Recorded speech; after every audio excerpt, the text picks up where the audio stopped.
స్విట్జర్లాండ్లోని ఒక ski రిసార్ట్లో new year రోజు జరిగిన ఘోర అగ్ని ప్రమాదం గురించి మీరు వినే ఉంటారు. తాజాగా అందుతున్న సమాచారం ప్రకారం ఈ ప్రమాదంలో మరణించిన వారి సంఖ్య 47కు చేరింది. అసలు వైలేస్ కాంటన్లోని లీ కాంటినేషన్ బార్లో అంత వేగంగా మంటలు ఎలా వ్యాపించాయి? ఇన్వెస్టిగేటర్ల ప్రాథమిక అంచనా ప్రకారం ఈ ఘోరానికి ఫ్లాష్ ఓవర్ అనే ప్రక్రియ కారణం కావచ్చు. ఫ్లాష్ ఓవర్ అంటే ఒక మూసి ఉన్న గదిలో మంటలు చెలరేగినప్పుడు అక్కడి వేడి గ్యాస్ సీలింగ్ వరకు వెళ్ళి గోడల వైపు వ్యాపిస్తాయి.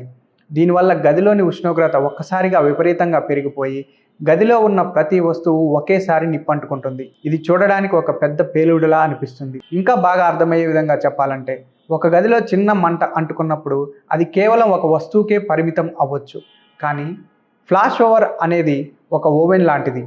ఓవెన్లో వేడి పెరిగినప్పుడు లోపల ఉన్న వస్తువులన్నీ ఎలా ఒకేసారి వేడెక్కుతాయో, ఇక్కడ కూడా గదిలోని గాలి విపరీతంగా వేడెక్కి ప్రతి వస్తువు ఒక్క సెకండ్లో మంటలుగా మారిపోయింది. దీనివల్ల తప్పించుకునే అవకాశం చాలా తక్కువగా ఉంటుంది. ఈ ఘటనపై అటార్నీ జనరల్ బీట్రీస్ ఫీల్డ్ దర్యాప్తు చేస్తున్నారు. ఇప్పటికే చాలామంది సాక్షులను విచారించడమే కాకుండా కొన్ని ఫోన్లను కూడా స్వాధీనం చేసుకున్నారు. అయితే ఈ ప్రమాదానికి ఎటువంటి తీవ్రవాద కోణం లేదని అధికారులు స్పష్టం చేశారు. ఫోరెన్సిక్ టీమ్స్ ఇంకా ప్రాథమిక ఆధారాలు సేకరించే పనిలో ఉన్నాయి.